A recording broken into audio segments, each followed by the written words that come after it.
Hey everybody, Charlie and I are 2 here, and welcome back to Obduction. As you can see here, we've been reading some history on the place that we found ourselves in, and apparently there are various alien species here that we're reading up on. Let's continue. These are the Arai, by the way, in their beetle stage. The Arai polyarchs are the intelligence and consciousness of the species. Although it was obvious that there was intelligence behind the species, it wasn't until Caroline Farley began spending large amounts of time in close proximity that deeper communication began. With a room nearby, Farley was the first to communicate non-verbally and learn much about the species, including some historical information. The Arai species survived in their world while several other sentient species came and went. Among them, an ancient species who formed a deeper relationship with the Arai, carving temples and dwellings for them in the rocks, and later a more recent species that took over much of their homeworld. This later species was especially adept at mechanical construction, using it mostly to capture and process large flying creatures, using the beetles as bait. That's the polyarch. Polyarch is just the sentience. It doesn't really have anything else other than the ability to fertilize, I guess. And then there's the Villian. Final species to be discovered were the Villian. The Villian have been communicating with the Arai for many years through ambassador seeds, but became part of the larger community very shortly after the Arai. With a large and imposing frame and a form of communication based on a complex multi-voiced low-frequency rumble, the initial introductions were intimidating after several attempts. Amelie Vidal was able to begin some rudimentary communication and began visiting the Villian in Mare, which she named, on a regular basis. She discovered a complex and amazing society that was able to use their technology in unexpected ways. They had the ability to quickly transform their world using extruded structures based on some form of complex miniature substrate material. Unlike the other worlds, the Villian sphere is scooped out of a Villian resettlement group that was preparing to set off into space to find a new homeworld. This was their way of life, to put themselves into stasis and scatter themselves throughout the stars. Are they extremophiles? As mentioned previously, their appearance is imposing, standing about 9 feet tall with a distinct reptilian resemblance. They have 6 limbs, 2 muscular legs and arms, and a smaller set of arms. They control every aspect of their technology with their vocalizations, but over the years they have created control panels based on their number system. I guess I'm going to have to learn that will allow other species easier access elements to their technology. Well, yeah, y'all just look dumb. Okay. Is that it? That's it for this one. So 3 species here. Premium means quality. Communication, talking with our neighbors. So it seems like, this is like a big science experiment, right? Something grabbed these various alien life forms and kind of just jammed us together to see what would happen. Sounds like there was a battle or a war. Maybe the humans started it or either chose sides. We'll have to see. Communication, talking with our neighbors. We take communication for granted, even with the varied languages we find here on Hunrath. But when we suddenly find ourselves among other intelligent species who don't share our culture, history, DNA, or vocal cords, it requires a huge amount of effort for the beginning of rudimentary chatting. This quick overview will set the stage for what to expect when communicating with our neighbors. This is going to be like hint notes, right? Let me get some water here real quick before I read some more. Mofang. The Mofang were the first non-humans we met. They're the gray alien-looking ones. I don't know if they're actually gray, but they look like our idea of the gray aliens. With at least some level of similar physical vocal generating abilities, they picked up human words quickly. This early mimicry resulted in what the species became to be called. Even though they were able to mimic single words and simple phrases, it became evident over the years that huge grammatical differences were not easily overcome. Some have proposed that the difficulty may have arisen because the Mofang insisted on attempting to learn every human language, and as a result were never able to lock in on any consistent grammatical structure. Nevertheless, in spite of the rudimentary sentence... Hold on, I lost my space. Rudimentary sentence construction has been very easy to communicate and has been unnecessary for us to learn their language beyond a few simple phrases and proper names. If you'd like to learn more about the communication with the Mofang, please contact Tam. Villian. The Villian have presented a particular communication challenge. From what we can gather, they produce sounds using two large reed-like structures inside opposite sides of their heads. The vibrations generated are channeled to resonant chambers in their skulls, where they are combined in a complex low-frequency dual tone. Low-frequency bitonal sounds are not only hard for humans to hear and resolve, but impossible for us to mimic. And the Villian's hearing is also oriented towards low frequency, so they are unable to hear most of the sounds associated with human speech. Therefore, communication with the Villian has relied on technology. They have adapted consoles, which the Villian fluently control with vocalization, for use by other species. Over the years, some individuals of other species, including few humans, have learned to communicate very effectively using this method.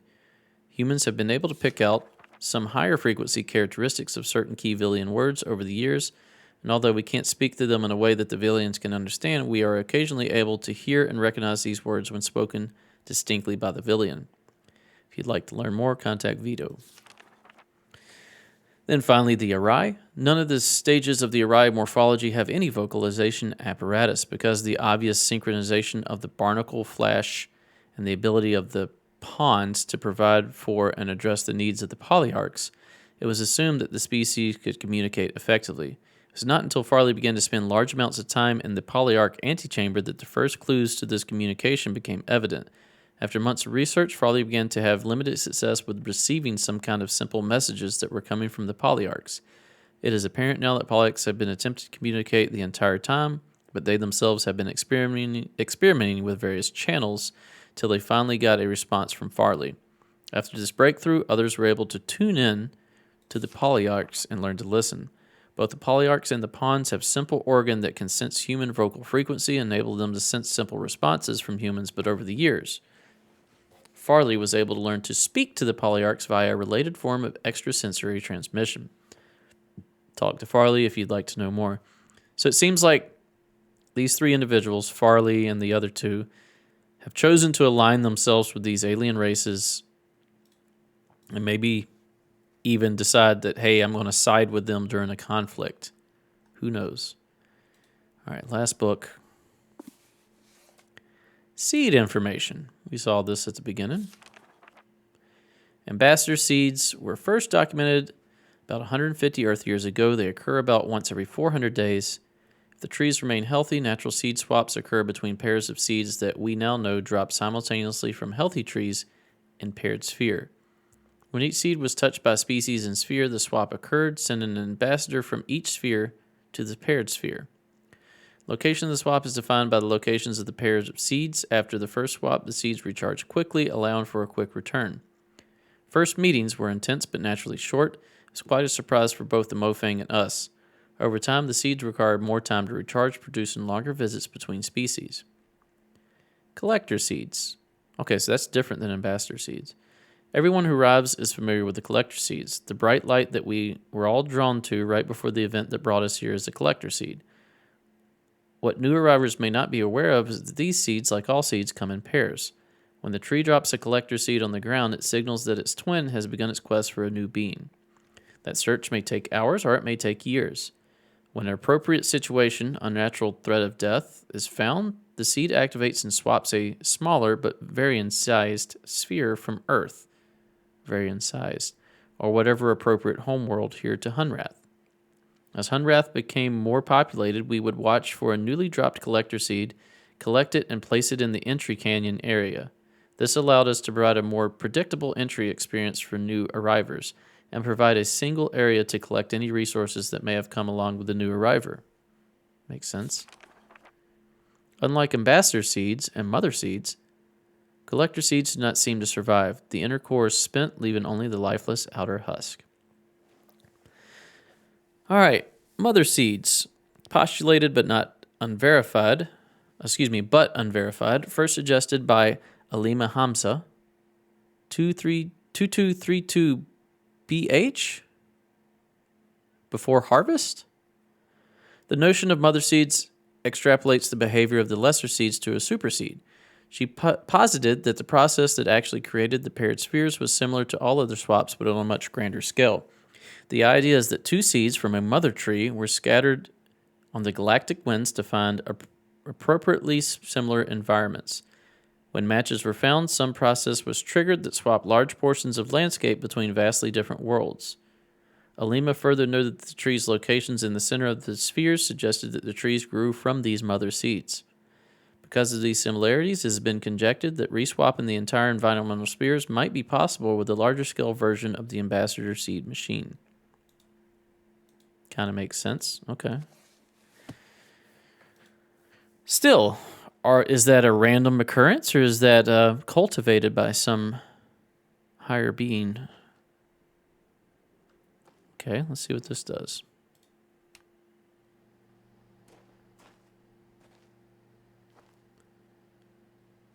Beside the tower.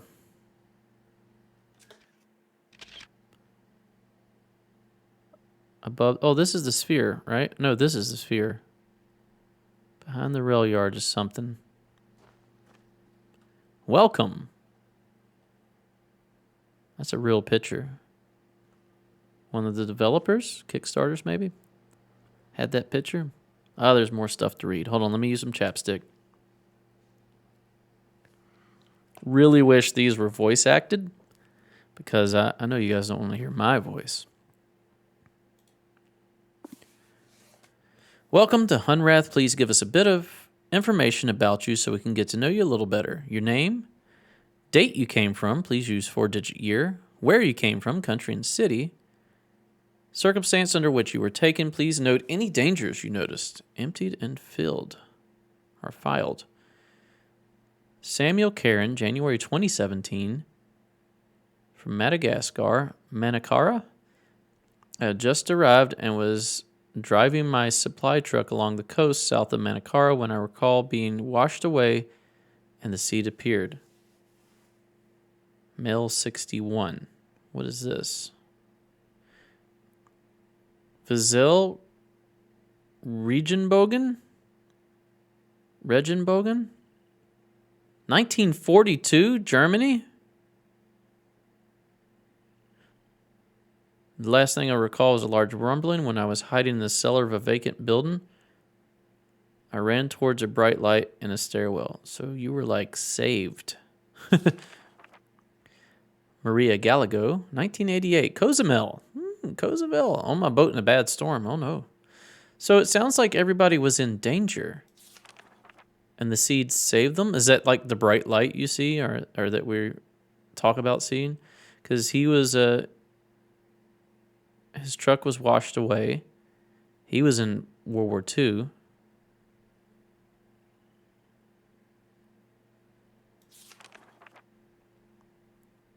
Her boat was in a storm.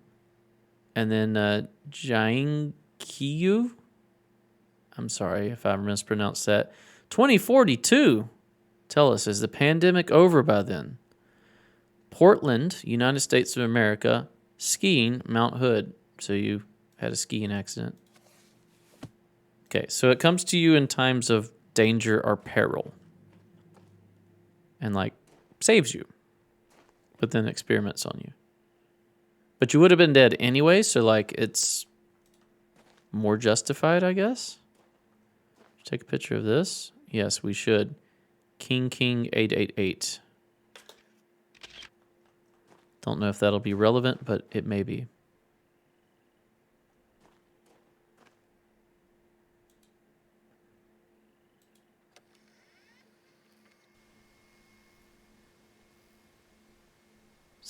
Is it going to play?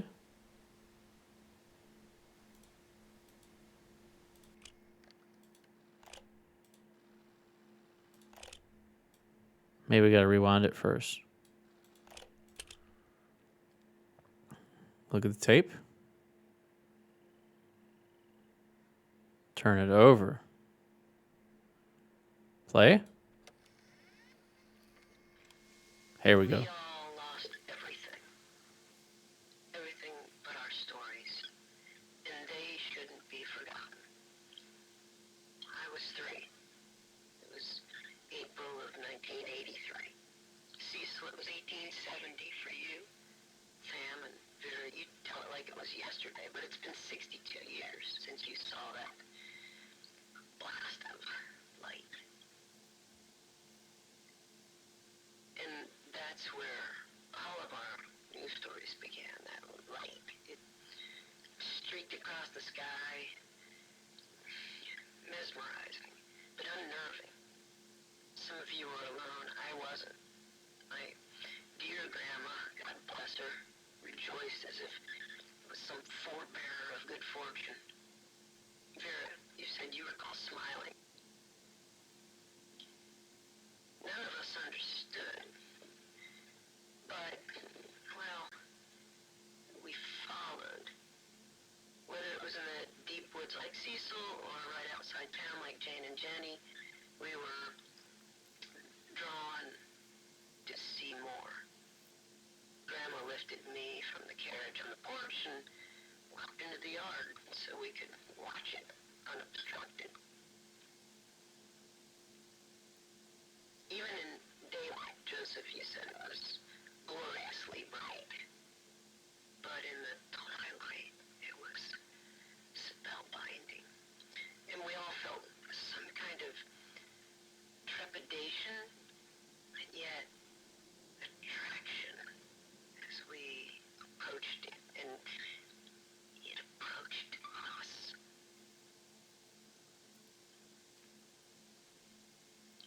So close, so radiant, and that sound, deep and vibrant, organic.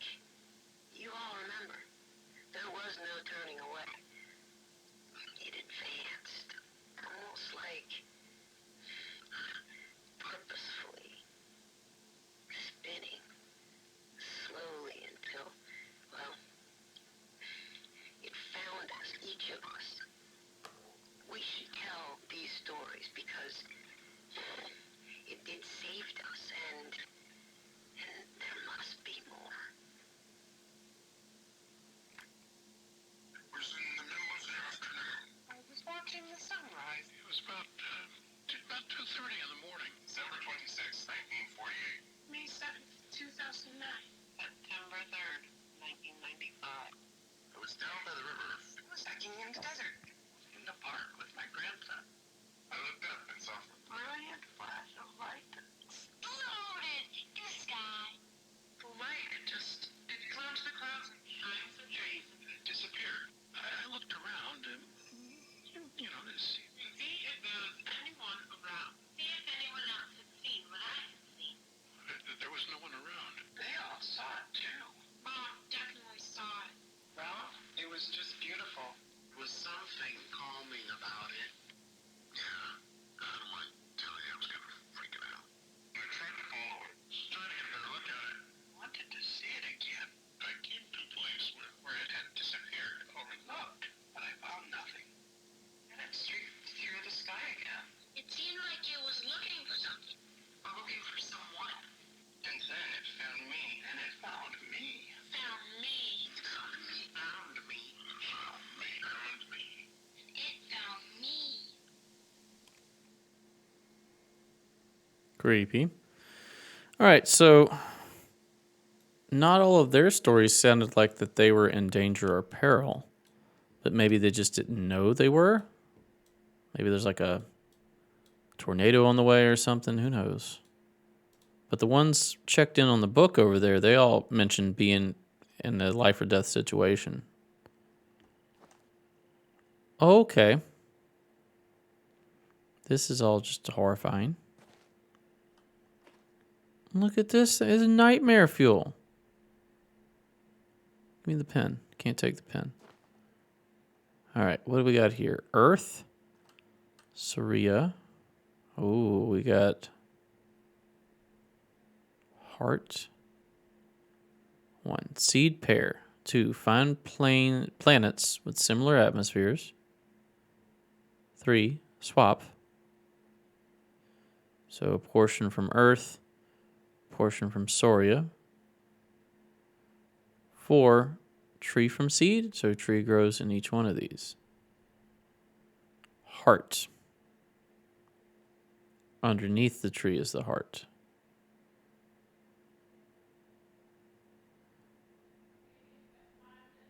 Heart connected, path open when mature. Heart superposition. 4 species have been met. We got the Mofang, the Villian, the Araya, I think they're called. What happens at fruition? Swap where? Home? When? Maybe dead? More seed pairs scattered throughout the universe? Why scattering? That's the seed. They got a picture of the seed. How do they do that? My brother, small and nice, sings constantly, as noisy as a rock concert. If only he would be quiet. Creepy. Very creepy. Okay, so where do we go now? We go here, and then there's 15, whatever that's for. It's like we go here, behind the tree, behind the rail yard, beside the tower. Can we unlock this? There we go.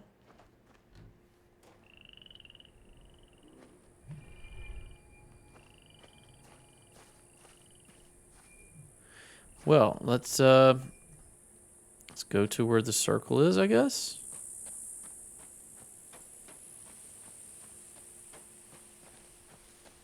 Which is over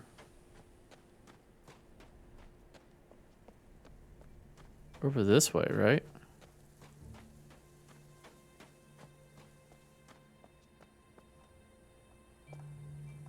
Cool, we can go over here. I think we need to get into here somehow. What are we looking at? Oh, mayors.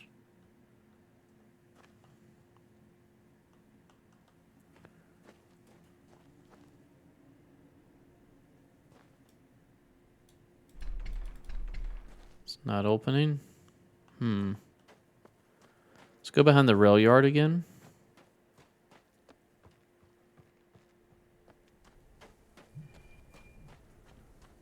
I guess we'll go all the way around. What did CW want me to do? He wanted me to shoot this laser at these rocks. I don't know what this red laser is doing or what the purpose of that is. He said it a couple times. He said, the red laser. I'm like, okay, cool, red laser. Should we shoot the blue laser at the red laser? I guess we could try that. Don't know what that would do, but we'll try it.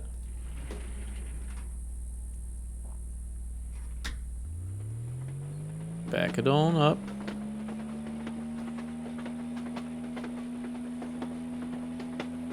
There. Let's aim this to here.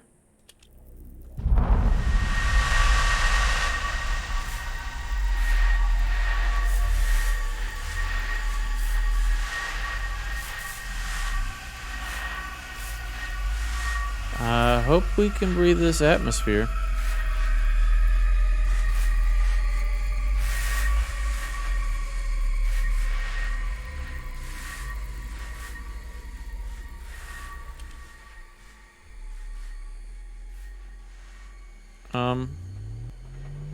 Hello? Let's talk to CW again, because it looks like we took down the membrane. Hopefully we'll still live.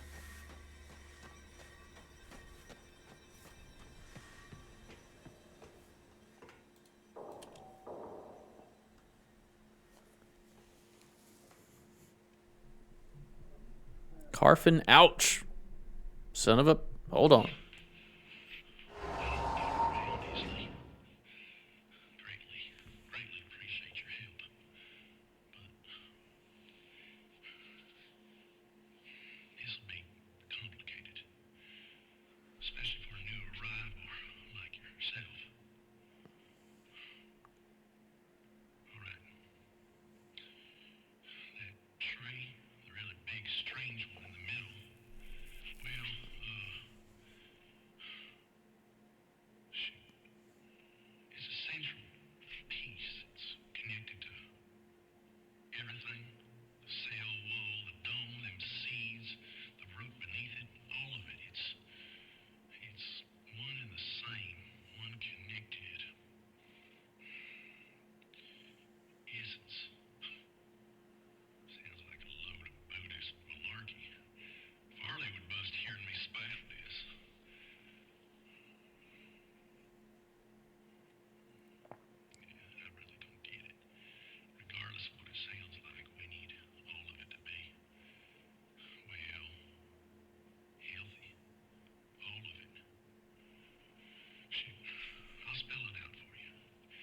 I get down below the tree to the heart, connect it all back up.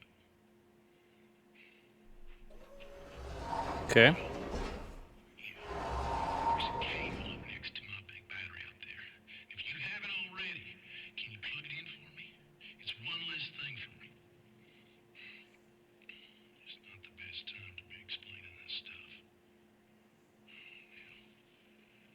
Where's the jizzy? I mean, you should be explaining everything.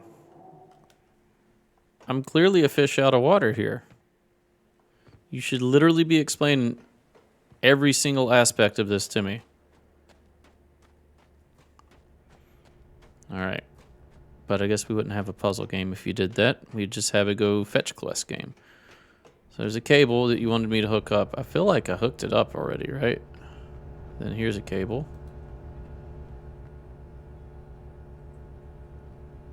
What do we need to hook it up to? It looks like we need to hook it up to here.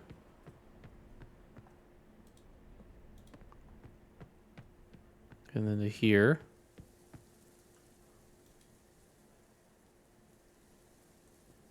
We need to move this over to here, don't we, with the crane? Maybe?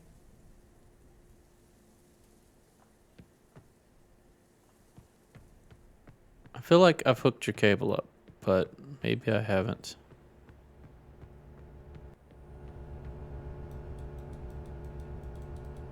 Can't click on that. Does this travel?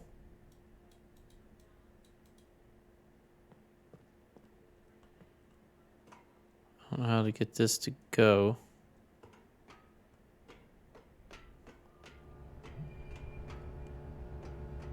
Well, if your cable needs to get hooked up, I don't know what it needs to get hooked up to. I'm sure I hooked this up correctly. Yeah, and that just goes to here.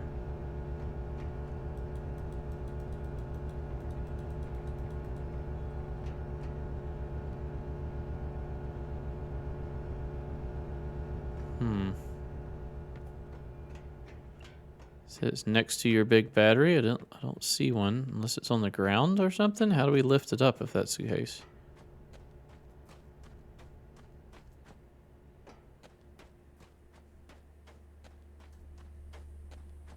Let's look over here and see what we can see. I wish we could get that open.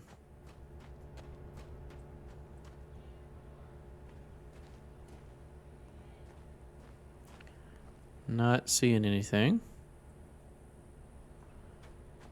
Huh. All right, and then I think we can leave the membrane if we wish. Let's go to the edge out here and just see if we can.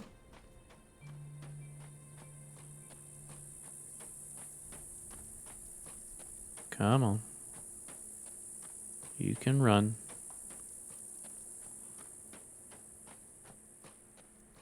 So, no, it still looks like it's there. Oh. Sorry, I hit the camera push button. Because I was trying to jump. I'm just so used to that being jumped. So, where are we now?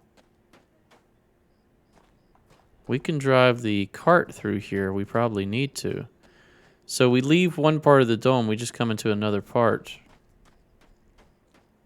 Wraps around. And we can bring the cart over to here. Whatever this is. And then we can bring it over this way.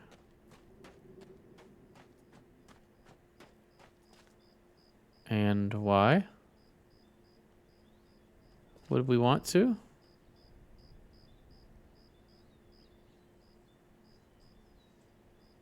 We can shoot this. Where is this at?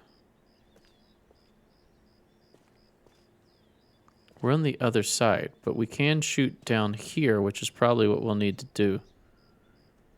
We're going to do that next episode. Thanks for watching. If you enjoy my content, please consider a like, a comment, and or subscribe. Stay tuned for the next episode. We'll see you then. Bye-bye.